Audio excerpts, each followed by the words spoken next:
Yenda kwakira mwabazyogu iworiya ha TV West we bari mnonga okugumaho kandi ninkwakira programme ya Tuhanuure kurugasha 3 okusya shahina za mwabazyo burizoba tuba twine programme Tuhanuure nshonga zitara zimwe na zimwe kandi tuba twine abantu batari bamwe na bamwe rizoba nebero 3 byo kwa mwenda imbakira ogundo murundo mu kwezi kwa mwenda akwana bwitwa kutahamu no kwezi kusya umuramo gw'iterizo bantwenda kureba ahakibine kiri mu butegetsi kandi kitwiremo echa NRM okukigenze nikikora turi kureba ha manifesto yabo buri myaka 5 no baturaganisa uko barikwenda gukora kandi tureba nibizana theme iyo barikuba borekerire kugenderaho yaga time tukaba twine securing your future nka theme kandi this time turebere protecting the gains okurinde bigomereho ebyo na nebintu bikuru munonga ayihanga namagaraga buri muntu kongera izoba ntwenda gukora analysis kureba ebyaturaganisiwe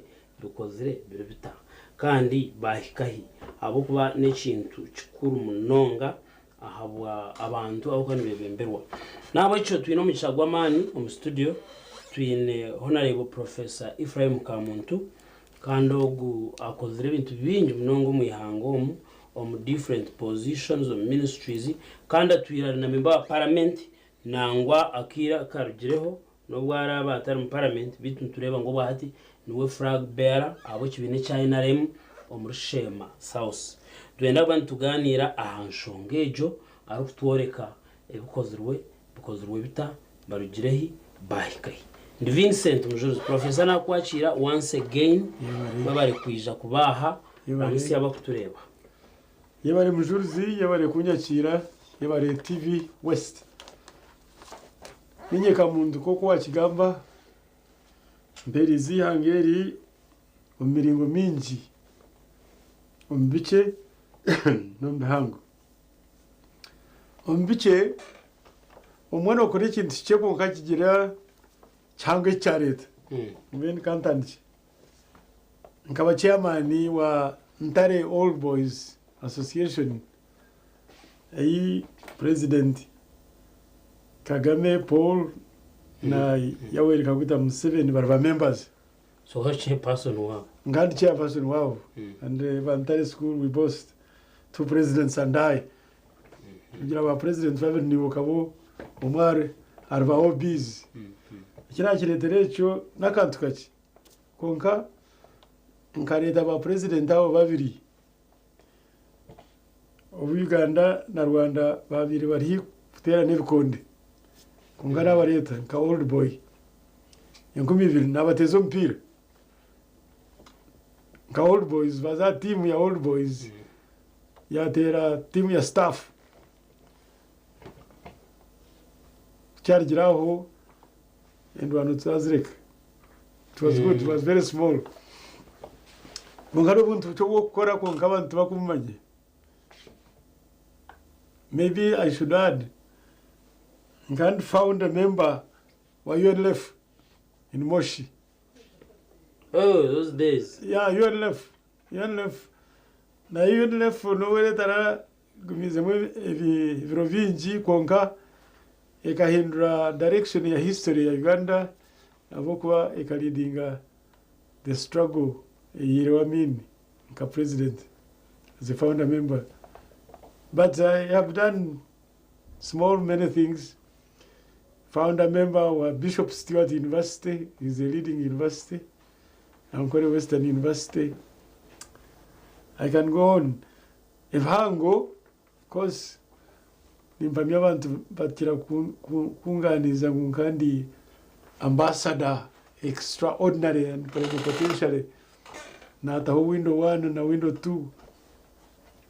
Abantu banganiza kunga window 1 ekeriye ntuguka window 2 eyekibanda abikibanda kureba mwana wenda kugenda utakaza kukazi anyway nebintu bingi kunga mwene awa omwe bazogu nkaban chairman wa manifesto ya 2021 Okusya 2026. I have come with a copy manifesto jo nyinamwe abantu bakimanyi ekintu kibeta manifesto yekibina buri kibina cyo na mwana muzakuzo mbururu nkigira manifesto no gambe byo kuza gukora ekibina kigambe byo kuza gukora abantu babatera ubururu mukakora government mbwenu baheza kutera ubururu ekibina echo manifesto yacho niyo batorinde ekagitora nisa kuba ekibina kibahereza mandate kutegeka ninkendagano nakigamba mu rujungu. A manifesto is a statement of intent by every political party. Once abantu baheza kukitorana, it becomes a social contract. Eyi ekibina kishemerere kuhikiriza nabwanyuma emyaka 5 yaho bakubuze kuwaturaganise ebi tworeke uko bikozire rero tubone kwihaho kukongerayo nanga kwanga. Exactly. Wachurira. Nabo echo abantu abateze bururu. Nyabura nyenda ngo mugume mukimanye. Baza kutera bururu. Mubutere muhirira abantu mu kutera bururu ekibine kimu kutera bururu ebikikuza gukora. Hatari kurebera muntu abo kwa kutwarigire ekibine cye kitobero ekya broad based or inclusive tukazo mu kibina ekya party mbwena bagiro mu kibine cya party ya NRM enkiriza ya NRM haroko principles konke enkiriza ya NRM ni service delivery okereza abantu na president nakigamba repeatedly waburi mu bebezi w'abantu utakusolvinga problems z'abantu bagenda utakatongana. That's how it is. Abokwa tone cyo bagasire problems z'aho to solving. So mbwenu nko kuwanyeta Elizova ngandi chairman nati nkire chairman abokwa taron manifestancy yizire okuge 2021 ku 7 na mkaga mbwenu enda kubuza hati manifeste G imwaraganisa abantu cyo kubanza mukaraganisa ki. Number 2 imwaraganise mubikirize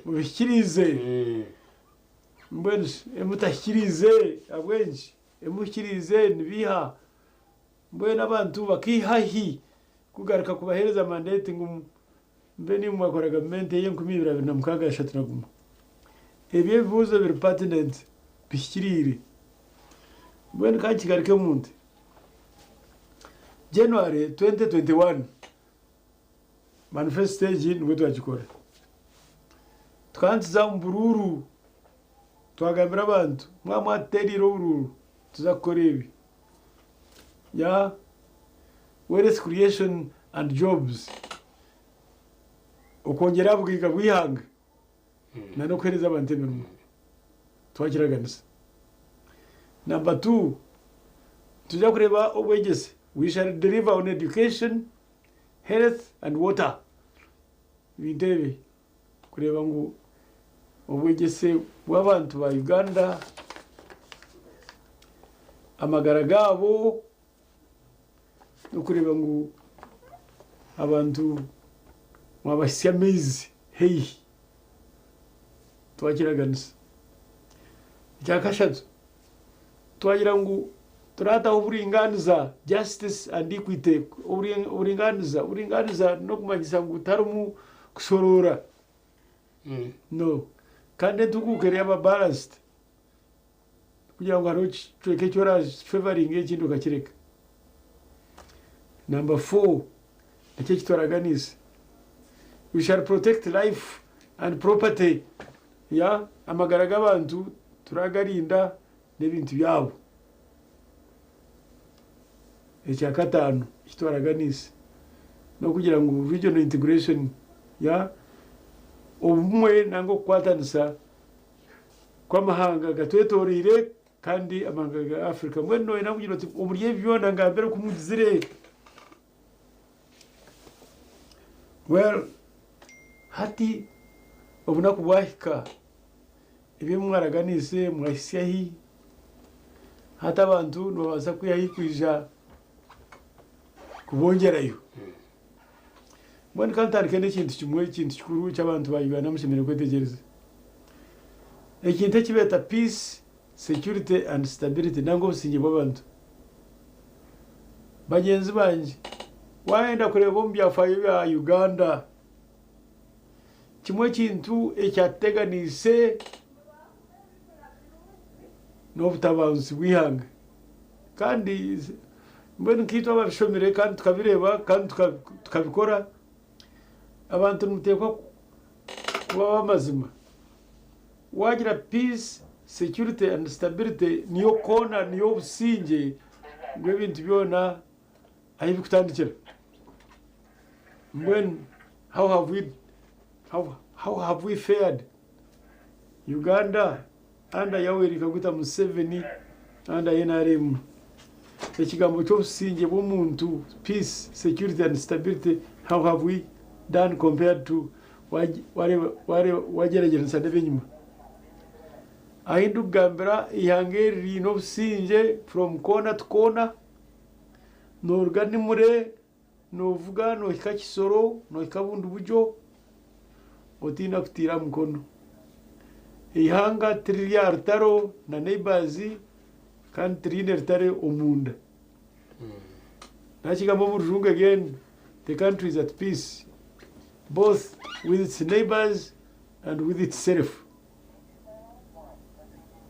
No work watakozire chindi wano nangu hallmark nanga ekintu NRM na Yoweri Kaguta Museveni ekyari kukiza bona barabeyireho neki kurango mazire imyaka 80 utakahindura ka government nekifuba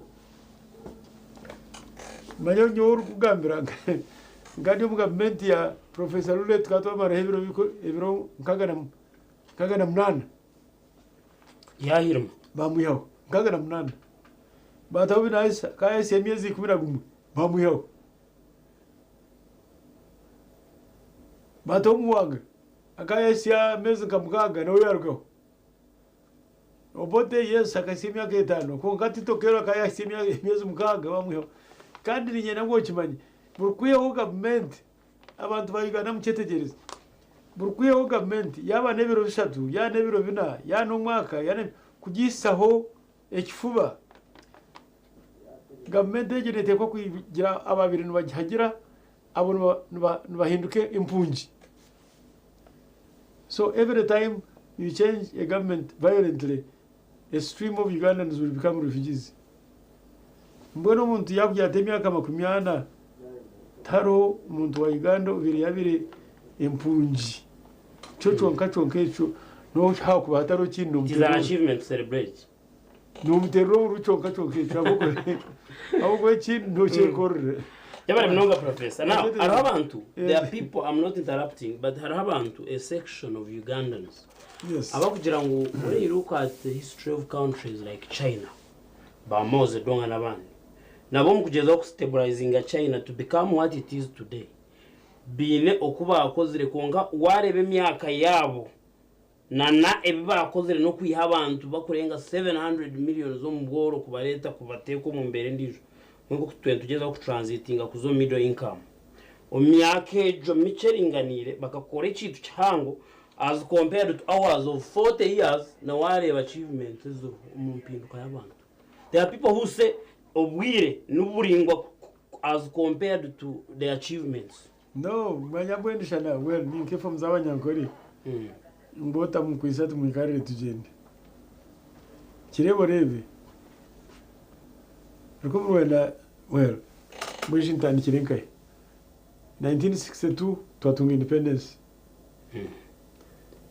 1966 president wa Biraro Mutesa enduri yajuga orubiru batere mbundu. I'm not blaming anybody. It was a fight. It takes two to fight. True. Who caused it and who was at fault? This is not my choting manamukize mukonke kindi kumanya ngo embundu zikavuga. President wabiri aro yargaho nembundu. Tararigire ngo bamuterira karungu bamwiho.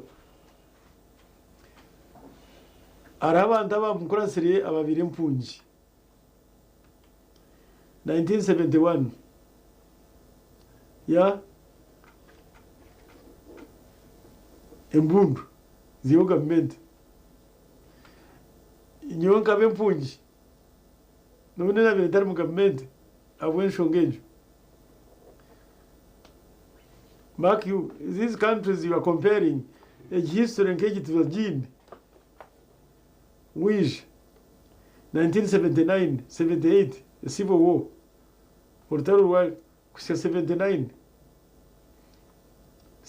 nkokuna ngambira rule binaisa muanga in a series of hardly 2 years wahindura president imrudesha ya myaka 5. After that amezi mukaga. After that 1986 tukuja ngo bakatero ururu nayo liberation ekijane chifuba tubaraji teragire ho abo bururu yarwana nabiyihiro hiye myaka 20 national ukanoreba ya nearly 20 years the whole of north orutaro mbona kuja ngo atwiro bwire buringwa tubakumanye cyabiri hoki the fabric of society had been destroyed. So kanchi gariche mbwene kitakatugazi abo kwani nyenda nkunkoreke abwenchi NRM ninja koreka na challenges zinkureba. Yeah, I'm not hiding anything. No, at your level you are not reminded. Yes, ninja koreka challenges twine konka you have to give credit when it is due. Peace, security and stability ya Uganda imyaka 80 shanga nkihanga kahati just now from corner to corner internally and with our neighbors we are at peace. That's number 1. Number 2, kunkujo economics. Yeah, macro larger picture. Not just stability, go in a political stability, in a economic stability. Stability young. Bagenzi banyi nyoru kugambira ngandi chairman wa location committee after 1979 war. Mbwe nani ngambira stability economy okuza kuimuka okashanga inflation iri below 10%.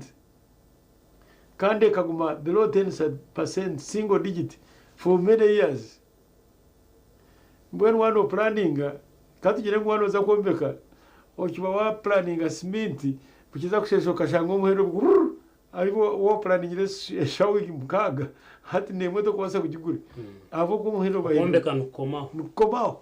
So stability abantu twakitwara nk'ikintu kikuru muno, but it is so important kugira ngo when inflation is stable, when exchange rate is stable, when the interest rate is stable, you can plan your life. Nintoga mu rujungu garehera fizi ndungazi konka ikindi kugambira emhendo gumane hinduka kireto mtawana abantu bakwasa planninga kandi ba planninga ibintu birafuka kandi bwari wa planninga biri byagwa mbwenu ihanga bagira ngo ritebekene economically chonka echo wachongerana okutebekana politically. Ebyo bintu bibiri NRM under Yoweri Kaguta Museveni has achieved quite ably. No giterera karuru no kigararamu. Kangore kebindi tagagize. It's just a very brief one. Nakahumuro kaho naho then turakaruje mutwiza kwongereraho ikiganiro cyitu twine Professor Ephraim Kamuntu mu studio. Ari natworeka ahabwachi ebinte bimwe bikozurwe kandi nibiha echo ntwitaga kucetegereza kazo mukahumuro tugarucaho naho. Thank you.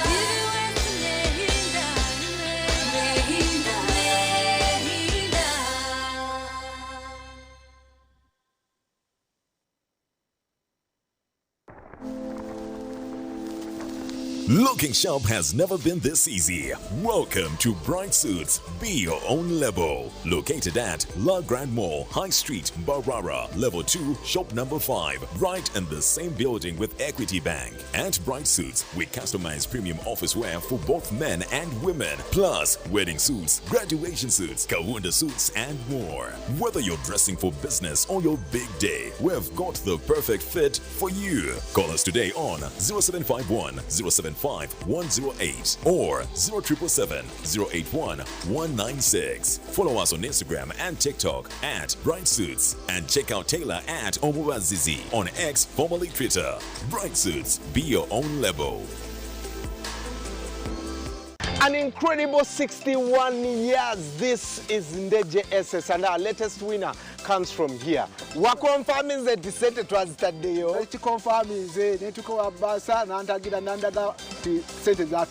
So Innocent is the only fully paid student at Ndeje. Full time. It is not Yachfere. This is true. And everyone knows that I'm a testimony of Momo Pay. So I encourage each one of you to urge your parents to use Momo Pay, to use everything. All the nyamos, all yes. the momos. Yes, all the momos. There you go. *165 *80 hash. So try it today, and just like Innocent, you'll ask all the momos, all the nyamos, all the pays, everything. We are what? Unstoppable. This is Tano from the Uganda National Lottery. Win up to 10 million every 5 minutes. That's right, a new draw every 5 minutes from 6:45 a.m. to 11:45 p.m. Pick your numbers, choose your wager, or go to Quick Pick and get in the game fast. Play at an authorized agent, online, or dial *278 hash from your phone. Win instantly. No waiting, no delay. Tano is live. Your next chance to win is just 5 minutes away. Ituba is the proud operator of the Uganda National Lottery.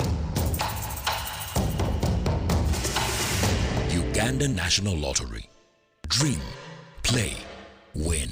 Participants must be 18 years or older. Play responsibly. The Uganda National Lottery is operated by Ituba Uganda and regulated by the National Lotteries and Gaming Regulatory Board. Mothers of Africa.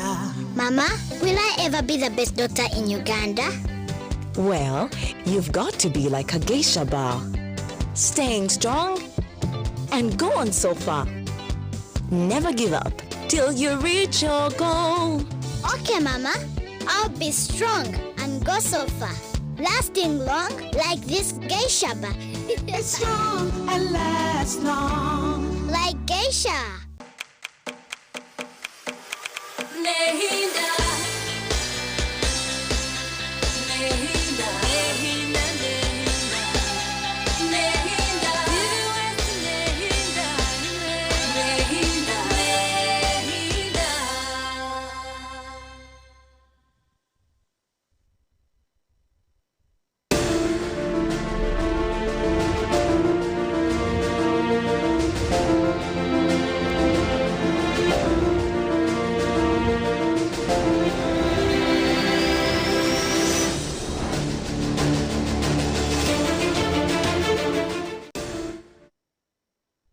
Twagaruka programu ni Tuhanuure mu studio and Vincent Mujuruz nyine honorable Professor Ephraim Kamuntu NRM flag bearer Washema South.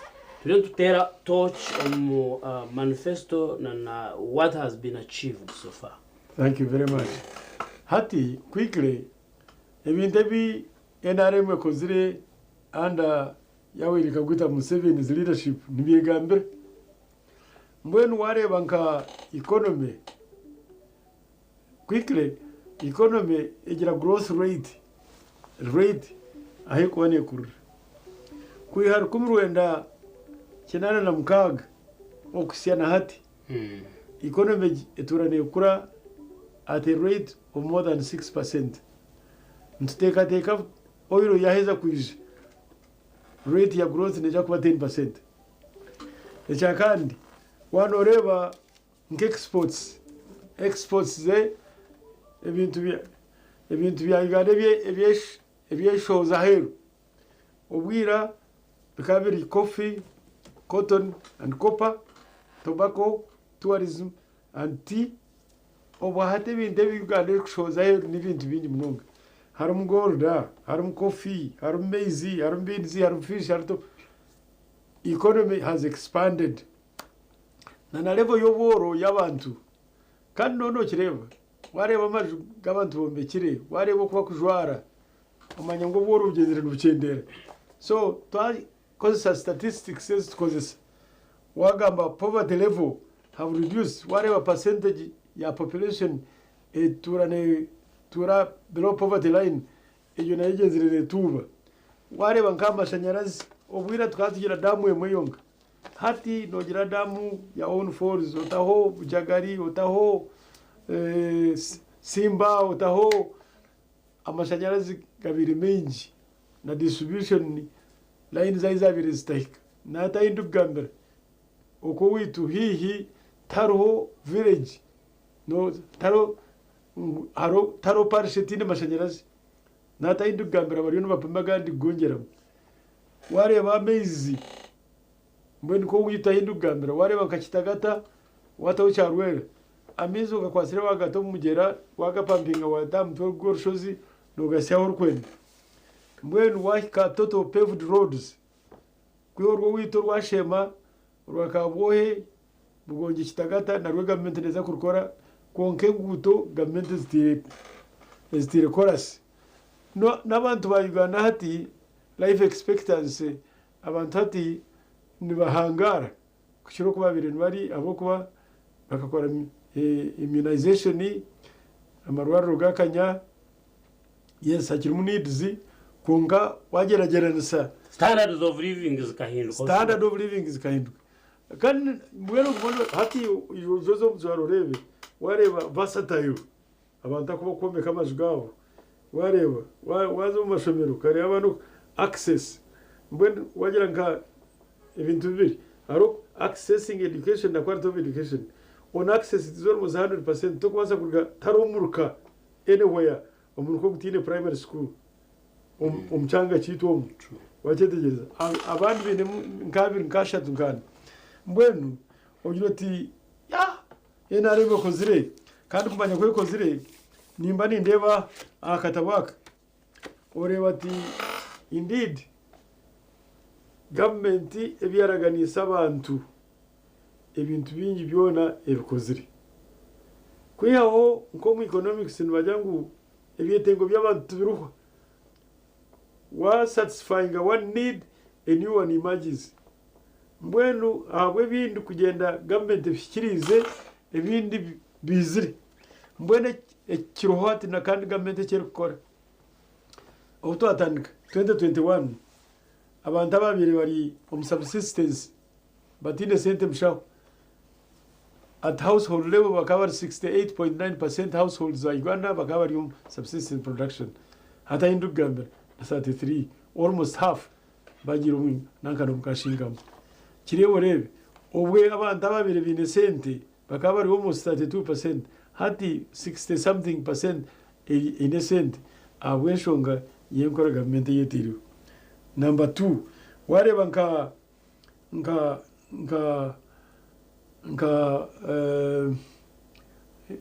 ihangati yachivingira bakweta middle income status branch manisa kwa abantu batungire bataize sente ihangata ize sente tiyakiri third world nanga least developed country hat middle income country low income but still hata white kigiroti bagenzi banje mwaitero mbifuba enkumi 2026 abo kuba hati securing the future was theme ya last ya manifesto ya 2021-2026 hati consolidating gaining can't accelerating kureba ngo wagira qualitative change qualitative hindukire cyarumwe so that you make a leap ni nko ikere cyaguruka katero tam mbweni hanga airia ni nko gore benyo nyine guruka enyonyi nebaza taxing egira tu ekigaininga speed enziga zo misho zimuka zikizimuka ndeze nyuma zikurate in the sky hata ho ntwahika yes hata ho ntwahika we na nienda kubuza kirebe how ntwahika bwenu nko kwenyonyi yaba neguruka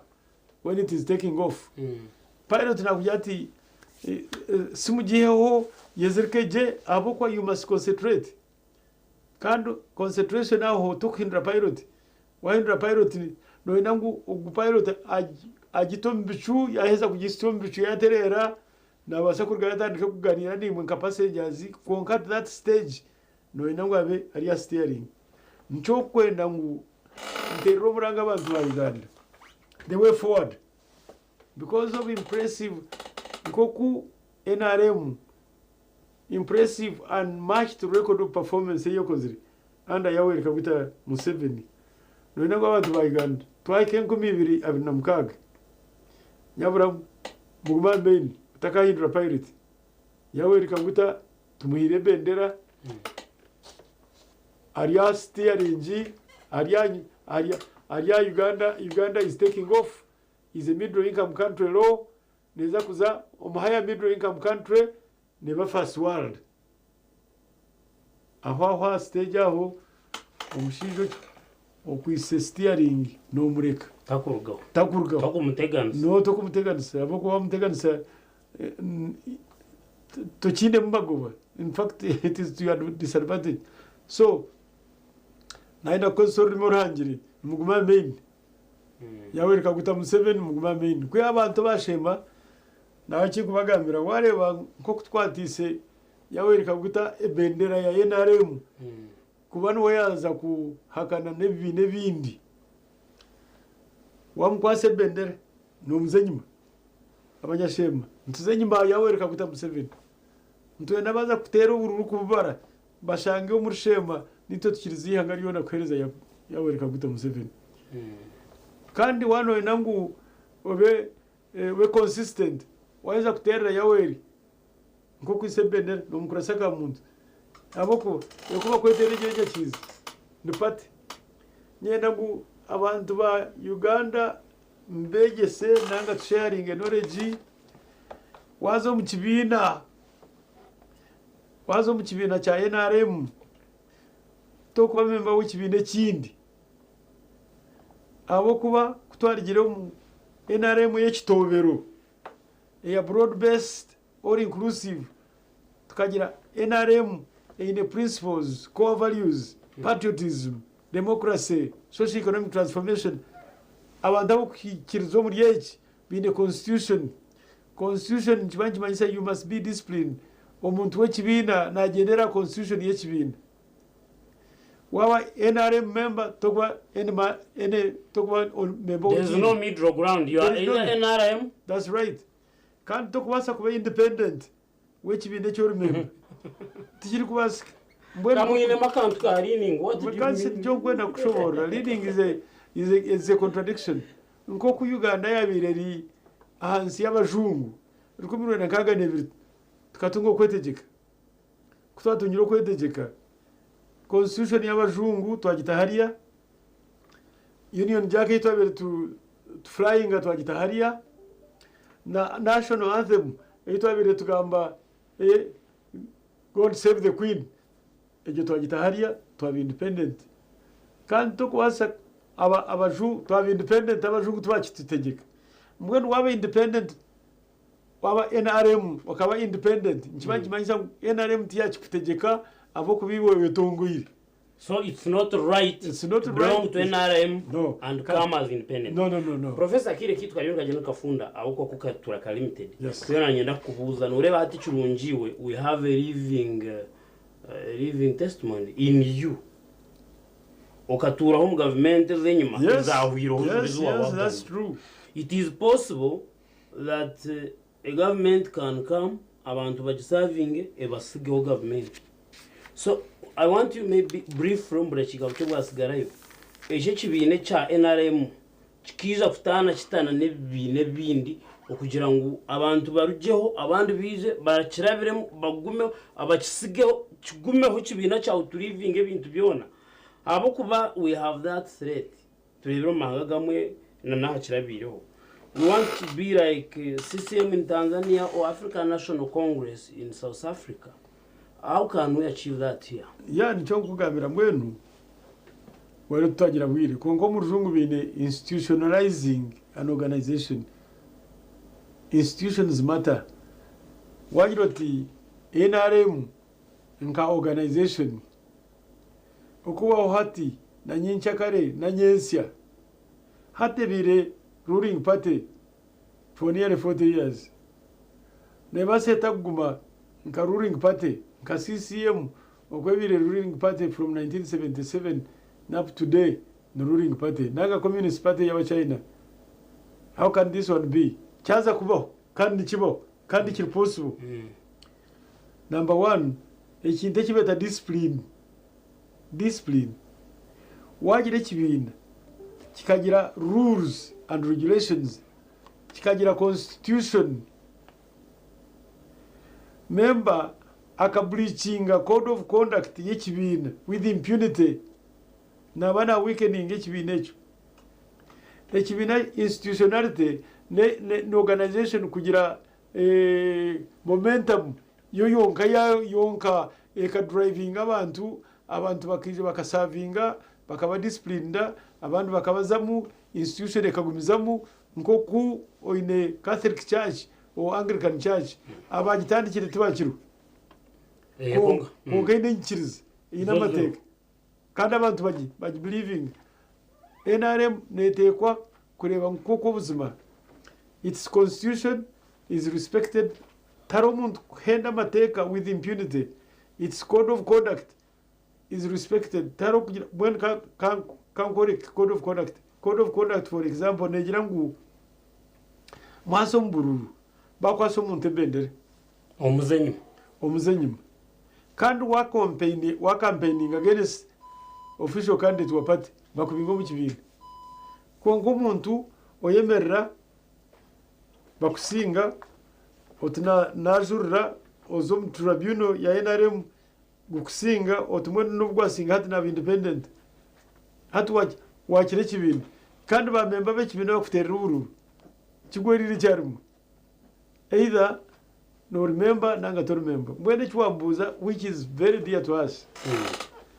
Ninye nangu proposing NRM in addition abantu kwikiriza omukwa principle yayo ba member bingi ba NRM tubakashasharaga na shiringi neji nemwe ngo ba member tokuwasa kuba member w'ikintu tindi cyo tirimo yes we thank oturana hwera NRM konka generosity teshemere kuba abused hati Uganda ni middle income country abantu binesente omuntu rukwikiriza omu NRM at least ashashure something 1,000 shillings 5,000 shillings kandi kituyambe aba prescription subscription wagire sente zwaheza kuba member w'ekibina nikihwera no kutunga members register abuko abantu babashashwire konka gumano no yeta member by proclamation bakikusingo tunarugamu otina independent tokashashuraga na shiringi nemwe kuba member ecyo kintu twashobwire obutushemereye kukigarikamu abo kuba ekibina cya NRM is bigger than any one of us kandi shemereye kubaho na hati na nyinsha kare kikabaho as an institution that's the challenge to institutionalize NRM ikabaho ari abitu n'abayishukuru beitu n'abishukuru beitu. Okay, thank you so much na nyenda ngo ugire tugambo utwahereza abantu zabashahina and normally we close at this. Thank you very much. Thank you. Nintero murange abantu abatufurikiza kureba ngo NRM wagereza new mandate anda Yoweri Kaguta Museveni yayibemberi hangeri ibyagumizamu abo ko hati twakibingire low middle income status eitakatungaga kurwo mu history hati bwo tugitungire mbweno yenda ngweji gain ebe protected so that we can accelerate and leap into higher income country, but more so we want to be a first world. Chuchachiriao ka NRM members numuterera yawe rikaguta Museveni numukurasa abanda bakwise bendera abo kube kibinda kikira anyone of us mwatwaza mutyo yagere ndija kugira obusinje obwa hati na nyensia mwebare kumpuririza. Thank you so much. Webare mnonga oshitinsa Honorable Professor Ephraim Kamuntu okuyiza kutuganirira ezazire nshonga nkuru mnonga abo kuba wazuhurikiza okazutomu nkorano zombe kihanga. We need a peaceful and stable country kandi n'obujournalism. That's true. Nabwecho omunkorejo nyenda kubasima abantu batureba a program Tuhanuure tutandika shesha twenda sahina kandi imbendeze birungi twiza gumiza muntu bugane mirundi minje tuganira nshonga zitari zimwe na zimwe abo burungi gwihanga ritu murare kurungi. Thank you very much indeed. Ekintaye yongeraho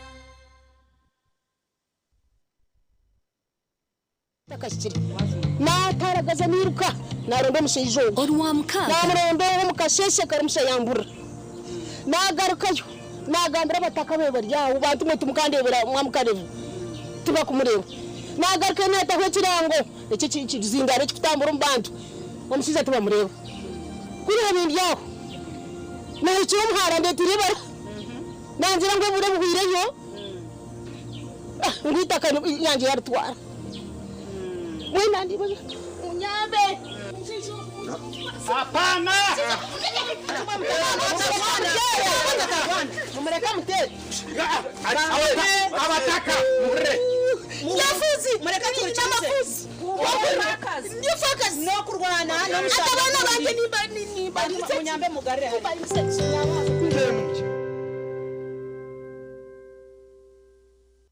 Okuruganto boyumutima gwitu itwenga TV West nutsimabo abari kututamu sente abari kukwatanisa nitwe hamwe n'imwe abarebi abo kutwagira umwaho guhwire amupira gwa Independence Cup mukatwereka kukwatanisa obumwe okukunda hamwe no kuhagira mukatwereza mani mwatwereka rukundo kandi mwatohanze kanda bukutwereka rukundo yamani mugani turabeto kundi murundi okuje mukagaruka kwatanisa nito mukushagika no kutuhagira rero twakora kintu cyo mutano munonga ahizo ryo kwetegeka turaza kubanza no mpira hagati y'abeshobozi baburenje guizoba n'abahereza ba TV West na Radio West rero kwanira chikopo hagati y'avuji ba boda boda hamwe n'abamakanika bona abambara stay achacha Global High School mwisha mwena mwerebere cyafaye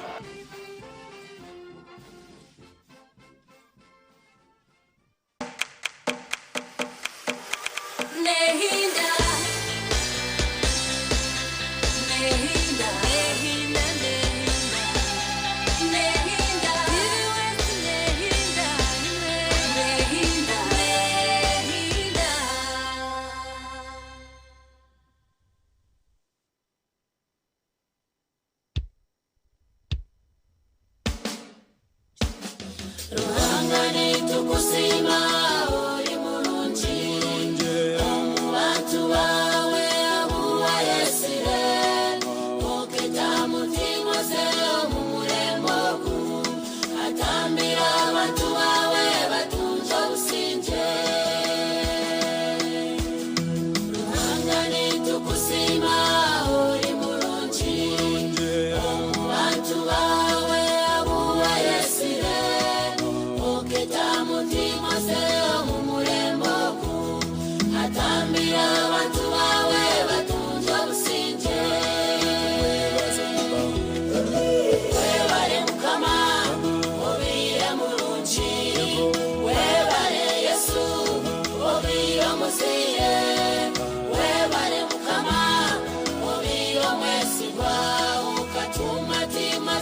Amazina ganje ninye Ambasisi Achivius. I'm Ambasisi Achivius. Ninduga Kanungu. From Kanungu. Nanyankija Hanguire. I came here sick. Amaguru gazimbire. My legs were swollen. Ngabana jure na pampa. I was already putting on pampers. Bashwa bandoga amaguru ngene amaguru nemikono jabanke bijojo. I was bewitched again, and the legs and the arms were like banana fiber. Ntakwelisa. I couldn't feed myself. Bari kundisa. I was just being fed. Ntachikwata na karamu mungale likuragara. I couldn't even hold a pen, it would fall off. Nkabasinga bana mu ikirasi ndi kubanko wa kabiri. I used to be like the second in class. Konka kuna chile kushangana nkora na U. But all of a sudden I found myself failing and getting to division U. Kunije hanuya. When I came here, omushija wa Ruhanga yanshabira. Man of God prayed for me. Now my head is stabilizing like for other people. I used to get 30%. Now I get 70s and my list mark is at least in 60s. I thank the God of this place. Man of God, I thank you. Since then, my arms were never affected again. I stood. I bathe myself. I feed myself. I even write very well. And from then, I've not put on pampers again. I cover my testimony with the blood of Jesus. Omwana gw'obushirizi bw'entweshaba mama tugambireho omwana okamuleta lyata akamazire bwireki kuwizire bamushabira habaho ki uko mwana yabagambira niko